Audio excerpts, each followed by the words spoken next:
In the strikes carried out across Tehran, the Air Force targeted infrastructure and sites used by the regime to produce weaponry, with an emphasis on ballistic missile production sites in western Iran. Iran has fired a barrage of missiles at central and southern Israel. At least one of them has reached central Tel Aviv. Tonight, President Trump announcing he's extending the deadline for Iran to reopen the Strait of Hormuz by 10 days until just after Easter. If Iran doesn't... Those clips gave you the official surface of the night. What they did not give you was the wiring underneath it, the part where a deadline can move forward in public while the kill chain keeps moving in private. April 6th was not a peace date. It was a new clock laid over an active war. The moment that deadline was pushed, the real question stopped being whether pressure was easing and became whether Washington had simply bought more time for the battlefield to be changed before the date arrived. That is why the overnight strike matters far more than the average headline makes it sound. This was not just another night of explosions over Tehran. According to AP, the strike package was aimed at sites used to produce ballistic missiles and other weapons, which means Israel was not just hitting territory. It was cutting into the machinery that lets Iran turn future deadlines into future barrages. That phrase matters, ballistic missile production sites, because missile production is not background infrastructure in this war. It is leverage, it is deterrence, it is the industrial spine behind every incoming threat, every intercepted arc over Israeli skies, and every attempt by Tehran to prove that even under pressure, it can still impose fear on demand. And that is exactly why the war did not feel paused anywhere that mattered. Iran still reached central Israel. That means the lesson of the night was not that one side talked while the other side waited. The lesson was that while diplomats and spokesmen were manufacturing the appearance of breathing room, the missile war kept demonstrating that enough capability remains alive to keep the entire region inside the threat envelope. So the title's promise is not Trump delayed and not Israel struck. The promise is the meaning of those two things happening together.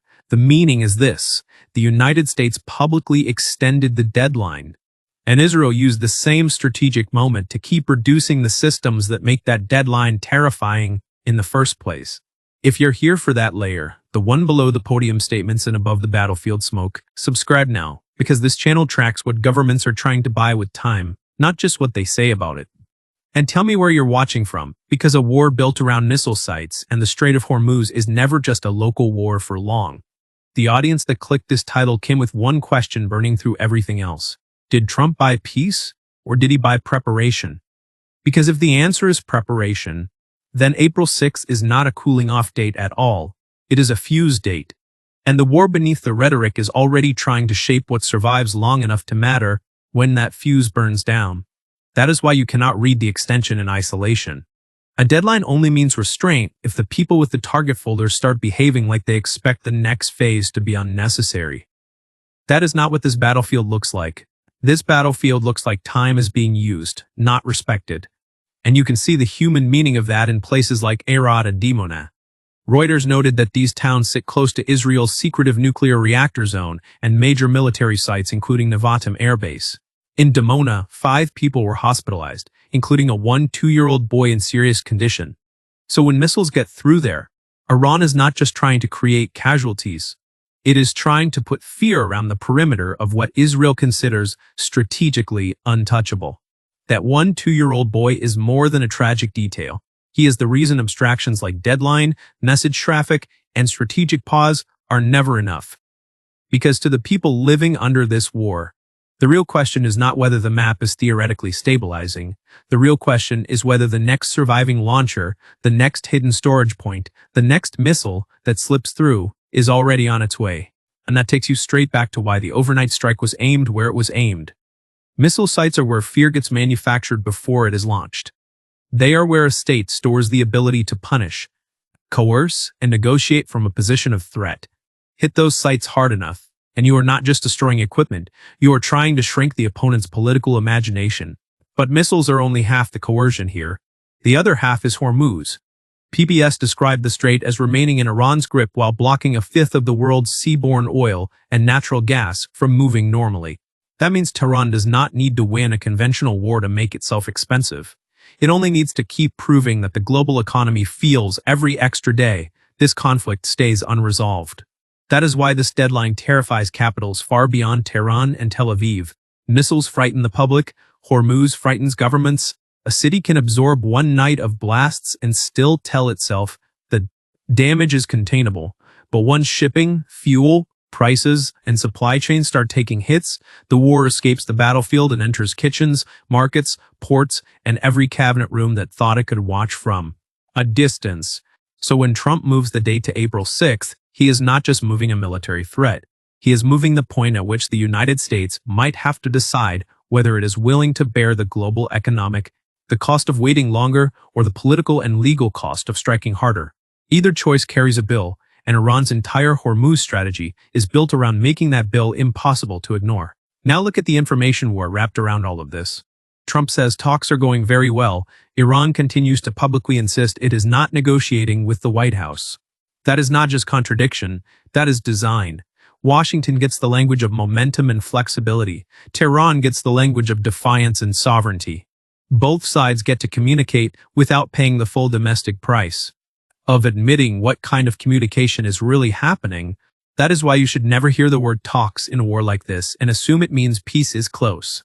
Sometimes talks means one side is probing. Sometimes it means one side is buying time. Sometimes it means both sides are passing messages through third countries while publicly denying enough of it to keep their own political bases from smelling weakness. In a war this dangerous, ambiguity is not a side effect. It is a tool. And ambiguity is especially useful when the battlefield is still active. Because if Washington can say diplomacy is alive while Israel keeps stripping away missile capacity, then the coalition gets the best of both worlds. It gets room from immediate panic, room from some legal pressure, and room to keep altering the military balance while the public is told the negotiations might still save everyone from the next phase. That Iranian wording is one of the most revealing lines in the entire story. Abbas Araghchi did not deny that messages exist. He denied that messages count. That lets Tehran test positions through intermediaries without publicly wearing the optics of negotiation. And it lets Washington imply movement without proving that any real breakthrough is close. In other words, both sides may be speaking just enough to manage risk while still pretending not to blink. That matters because it changes how you should interpret the extension. If real direct diplomacy were already moving toward a stable outcome, the map would usually show at least some meaningful cooling. Instead, what the map shows is selective pressure. The most politically toxic option is delayed, but military degradation continues. That is not the pattern of a conflict going to sleep. That is the pattern of a conflict changing methods, while the core objective remains alive, and the core objective on Israel's side looks increasingly clear. Reduce Iran's ability to make future deadlines credible. Reduce the launcher network. Reduce storage. Reduce production. Reduce the number of salvos that can still reach cities. Pressure strategic perimeters and keep the region in a permanent state of forced reaction. That is why the launcher numbers matter so much. The assessment that roughly 330 of Iran's estimated 470 ballistic missile launchers have been destroyed or rendered inaccessible points to a campaign with a very specific purpose. This is not random punishment from the air. It is an attempt to narrow Iran's future options before the next major decision point arrives.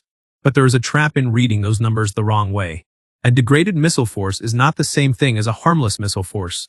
In some ways, partial degradation can make the next phase more volatile. Because a state that feels its coercive capacity shrinking has an incentive to prove that what remains can still bite hard enough to change someone's calculations. That is how wars like this get uglier even while one side's capacity is being reduced. The surviving launchers become more valuable. The surviving strikes become more political. The surviving ability to hit a city, a base, perimeter, or a shipping lane becomes more important because it must carry more strategic weight than before. So the risk does not disappear as the network shrinks, it concentrates. And once risk starts concentrating, every extra day becomes combustible. Every extra day gives Israel more time to hunt. It gives Iran more time to signal it still matters. It gives Washington more time to decide whether it can keep the most escalatory tools holstered, or whether April 6 becomes the point where the next tier of pressure can no longer be postponed without looking weak. And that last part matters because not all forms of escalation carry the same cost. Al Jazeera highlighted the legal shadow hanging over strikes on civilian-linked energy infrastructure. Hitting missile sites can still be argued as counterforce. Hitting power plants drags the war closer to a category that many legal experts and rights groups would describe in much darker terms. So delaying that specific option is not softness. It is selection. It is choosing which escalatory tool to keep in reserve because the cost of using it is so much higher. That helps answer a question a lot of viewers bring into this story without saying it out loud. Did Trump blink? Maybe on optics, not necessarily on pressure, delaying the most legally and politically explosive option. While allowing the battlefield to keep shifting against Iran is not the same thing as backing down. It may be a way of preserving maximum flexibility while paying minimum immediate price.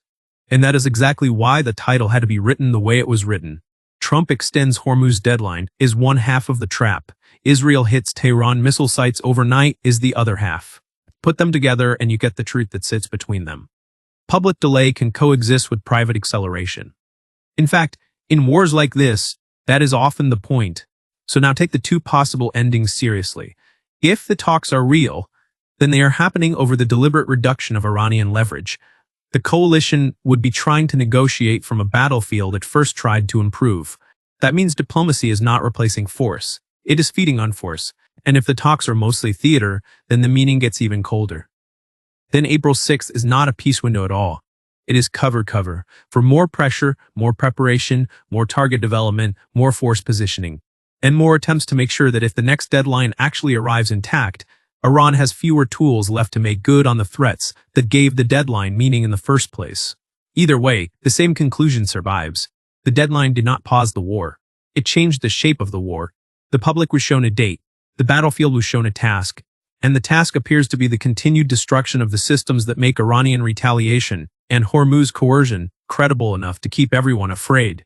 Which brings us back to that boy in Dimona and to every family in Tehran, Tel Aviv, Arad, and beyond, living under someone else's strategic timetable. For them, the difference between diplomacy and coercion is often invisible until the next impact. They do not live in talking points, they live in the gap between one siren and the next one. So here's the hard answer to the central question. Trump may have extended the deadline to create room for a deal. He may also have extended it to create room for more battlefield shaping. But those two possibilities are no longer opposites. In this war, they are moving together. Time is being used both to talk and to degrade. That is why April 6th should not be read as a promise of calm. It should be read as a marker of pressure. If a deal comes before then, it will almost certainly come after more military shaping, not instead of it. If no deal comes, the same extra days will look less like restraint and more like a preparation period we were watching in plain sight. The audience clicked because they felt the headline contained a contradiction. It does, but the contradiction is not confusion. It is strategy. One side moves the date. Another side moves on the launch architecture. And together, those moves tell you that the real war is no longer just over land, air, and sea. It is over the clock itself. So no, the most dangerous thing in this story is not the extension. It is the illusion that an extension means the threat slowed down. It didn't. The threat kept moving under a new deadline.